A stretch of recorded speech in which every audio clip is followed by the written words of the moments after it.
मोदी सरकार को, नरेंद्र मोदी को जान के लाले पड़े हुए हैं। खान साहब की कोई माफी एक्सेप्ट नहीं हो रही। एलओसी को भी पाकिस्तान नहीं मानेगा, क्योंकि जो अपनी माँ का नहीं वो किसी और का कैसे हो सकता है। सियासी मैदान की हर बड़ी खबर से आगाह रहने के लिए हमारे चैनल आजाद सियासत को सब्सक्राइब करें और बेल आइकन को प्रेस करें।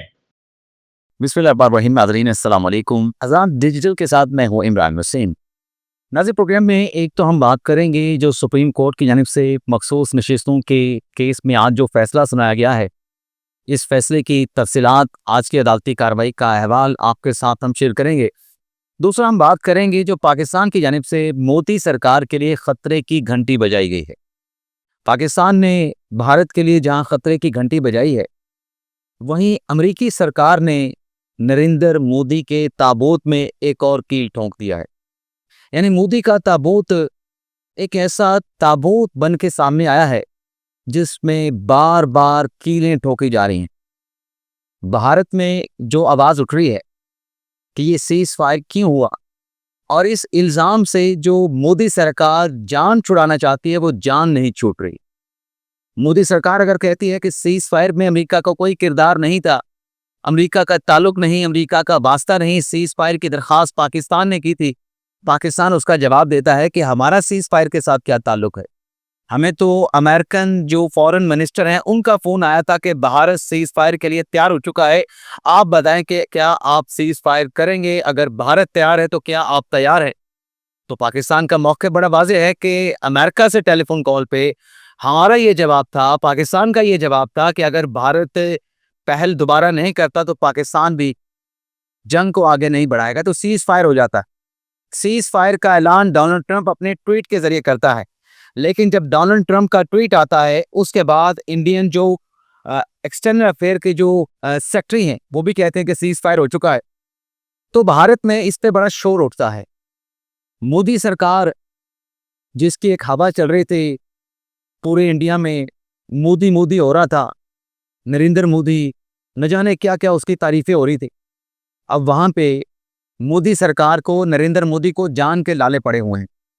इस इल्ज़ाम से, इस बात से वो अपना दामन बचाना चाहते हैं, अपनी जान छुड़ाना चाहते हैं कि सीज फायर हमने यानी भारत ने और पाकिस्तान ने मिलकर किया, और दरख्वास्त पाकिस्तान की तरफ से की गई। जब भी इस बात से पीछा छुड़ाने की कोशिश करते हैं, अमेरिकन प्रेसिडेंट डोनाल्ड ट्रंप का स्टेटमेंट आ जाता है कि मैंने ये जंग बंदी कराई, मुझे इसका क्रेडिट मिलना चाहिए और दुनिया मुझे उसका क्रेडिट दे रही है। पाकिस्तान और भारत के दरमियान जंग बंदी का अब जितना भी वो जान छुड़ाने की कोशिश करते हैं और अमेरिकी हुकूमत को धमकी देते हैं, कहते हैं कि आपका क्या ताल्लुक है, इस किस्म के बयानात ना दें।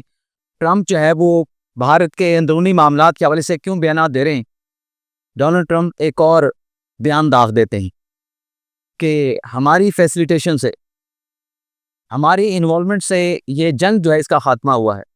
तो भारत में मोदी सरकार के खिलाफ आवाम जो है मजीद मुतनफ़र हो जाते हैं, मजीद आवाम में जो गम और गुस्सा है वो बढ़ जाता है। अपोजिशन जो है वो मोदी सरकार पे चढ़ दौड़ती है।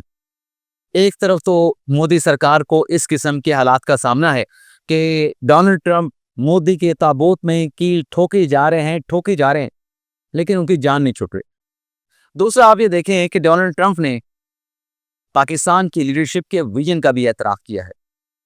डोनाल्ड ट्रंप का जो स्टेटमेंट है, उस स्टेटमेंट में डोनाल्ड ट्रंप क्या कहते हैं कि पाकिस्तान के लोग बड़े अजीम हैं, पाकिस्तान के लोग बड़े शानदार हैं, लेकिन साथ में वो पाकिस्तान की लीडरशिप की भी तारीफ करते हैं कि बड़े विजन वाले हैं, बड़ी बसीरत वाले हैं। तो लीडरशिप में कौन है? वज़ीर आज़म शहबाज शरीफ हैं, सदर पाकिस्तान आसिफ अली ज़रदारी हैं, army chief general Asim Munir हैं जिन्हें फील्ड मार्शल बना दिया गया। तो ये एक और भी आप यूँ समझें कि तकलीफ पहुंची होगी डोनाल्ड ट्रंप के स्टेटमेंट से कि पाकिस्तान की लीडरशिप बड़ी विजन वाली है, बड़ी बसीरत वाली है। वो खान साहब का भी एक ट्वीट है जिसमें खान साहब कहते हैं कि माशाल्लाह आर्मी चीफ आसिम मुनीर को फील्ड मार्शल बना दिया गया है, ये तो बादशाह बन जाता है। उससे आप ये अंदाज़ा कर लें कि जो यहाँ पे वो डील की बात की जा रही है कि खान साहब के साथ डील करने की कोशिश की जा रही है, कोई डील खान साहब को नहीं मिल रही। खान साहब की कोई माफ़ी एक्सेप्ट नहीं हो रही। खान साहब के लिए कोई बेहतरी का रास्ता नहीं निकल रहा। खान साहब के लिए मसाइल, मुश्किलात और क्राइसिस ही क्राइसिस हैं। खान साहब की ट्वीट बता देती है। और दूसरा आप देखें, खान साहब कहते हैं कि एस्टेब्लिशमेंट को मैंने कहा कि मैं बातचीत करने के लिए तैयार हूँ, आए मेरे साथ बैठे, मुल्क के लिए बात करें। और मुल्क की जहां तक बात थी, जब मुल्क के साथ फौज के साथ खड़ा होने का वक्त था, आपने कहा था कि जंग ही नहीं हो रही। आप इस जंग को मानने के लिए तैयार नहीं थे। आप फौज में तफरीक पैदा करने की कोशिश कर रहे थे कि ये जंग जो है वो बड़ी फौज ने नहीं जीती, ये जंग आर्मी चीफ आसिम मुनीर ने नहीं जिताई, ये जंग जो है वो फिजाइया ने जिताई है। आप तो दरारें और तफरीक पैदा करने की कोशिश कर रहे थे। अब आप देखें कि खान साहब की दाल तो नहीं गल रही, लेकिन मोदी सरकार की भी दुनिया में दाल ना गल रही है, ना बात बन रही है। अब जो सिंध ताज का मुआहिदा भारत की तरफ से सस्पेंड किया गया है, पाकिस्तान ने एक मर्तबा फिर भारत को बड़ा क्लियर जवाब दे दिया है कि इंडस वाटर ट्रीटी के तहत 3 जो दरिया हैं वो भारत के हैं, 3 पाकिस्तान के हैं। लेकिन अगर भारत ये मुआहिदा नहीं मानता, इसको अबेस में रखता है, तो फिर 6 के 6 जो दरिया हैं, रावी, ब्यास और सतलुज, वो भी पाकिस्तान के होंगे। सिंध, झेलम, चनाब तो पाकिस्तान के हैं। जो 3 दरिया भारत को मिले थे सिंध ताज मुआहिदे के तहत, वो भी पाकिस्तान के होंगे। ये DGISPR लेफ्टिनेंट जनरल अहमद शरीफ साहब ने कतरी टीवी को, कतरी मीडिया को इंटरव्यू देते हुए इस बात की उन्होंने अनाउंसमेंट कर दी है। और फिर साथ में नाज़रीन, अगर इसमें कुछ और चीज़ आप ऐड करना चाहें कि बिल्कुल ऐसा ही होना चाहिए कि सिंध ताज का मुआहिदा अगर भारत नहीं मानता, तो 6 के 6 दरिया पाकिस्तान के, फिर 6 दरियाओं से नीचे बात नहीं बनेगी। लेकिन शिमला मुआहिदा का क्या होगा? शिमला मुआहिदे के तहत जो LOC के ऊपर दोनों ममालिक जो है वो एग्री हुए, फिर पाकिस्तान शिमला मुआहिदे को भी ख़त्म कर दे कि कोई LOC नहीं।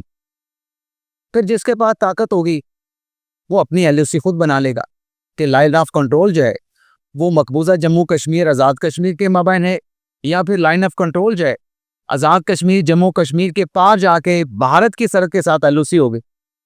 इसका भी फैसला फिर बाद में होगा अगर पाकिस्तान शिमला मुआहिदे को भी सस्पेंड कर देता है। लेकिन फिलहाल तो पाकिस्तान पुरज़म है कि जो भी इंटरनेशनल मुआहिदे हैं, पाकिस्तान उसकी पासदारी करेगा, पाकिस्तान उन मुआहिदों को ओबे करेगा। लेकिन भारत के ये जो हथकंडे हैं कि सिंध ताज का मुआहिदा नहीं मानते, तो फिर जैसे DGISPR ने कहा कि 6 के 6 दरिया पाकिस्तान के, तो शिमला मुआहिदा पे फिर पाकिस्तान मेरे ख्याल से शायद उसको भी नहीं मानेगा, LOC को भी पाकिस्तान नहीं मानेगा।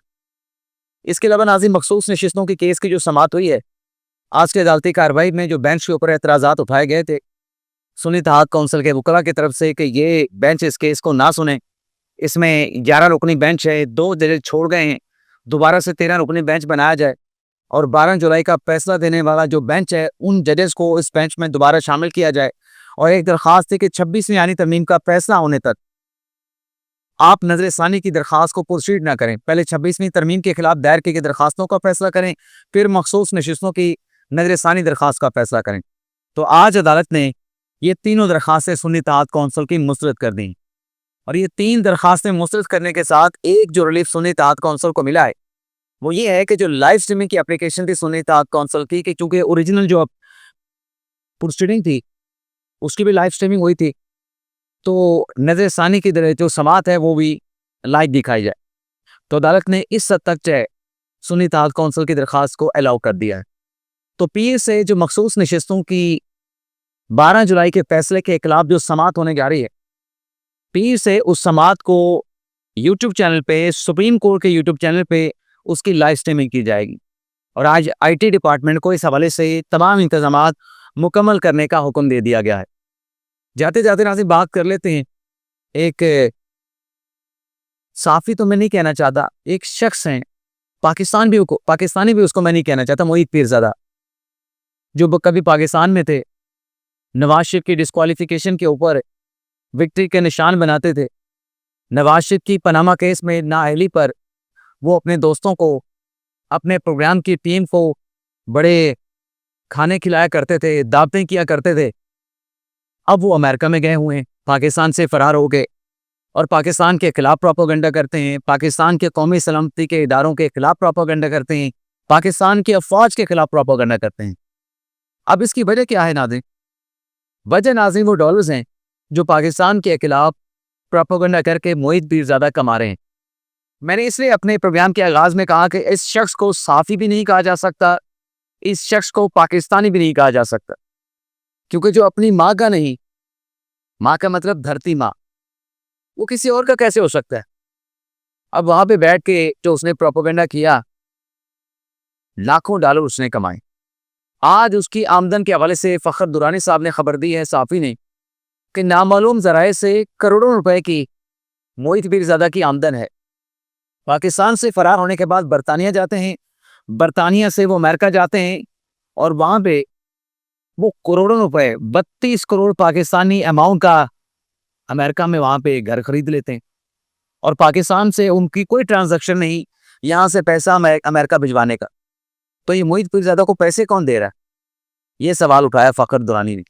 और साथ में उन्होंने ये भी कहा कि जो इनकी बैंक ट्रांजैक्शंस हैं, प्रॉपर्टीज खरीदने के हवाले से, असासे खरीदने के हवाले से, उसमें भी तजाद पाया जाता है, बेनामी अकाउंट्स हैं। तो आप ये अंदाजा करें कि ये जो शख्स है मोहित पीरजादा जिसका नाम है, ये एक साथी बन के पाकिस्तान के चैलेंज पे बैठता था, पाकिस्तान की मुंतखब हुकूमतों के खिलाफ प्रोपेगेंडा करता था। आज ये बंदा मुल्क के खिलाफ जहर उगल रहा है। आज ये शख्स फौज पाकिस्तान के खिलाफ, कौमी सलामती के इदारों के खिलाफ प्रोपेगेंडा कर रहा है। तो इस किस्म के लोगों का क्या इलाज होना चाहिए, क्या सजा होनी चाहिए, और क्या लक़ब दिया जाना चाहिए, यह आपने कमेंट बॉक्स में बताना है। इजाज़त चाहते हैं। अल्लाह हाफिज़।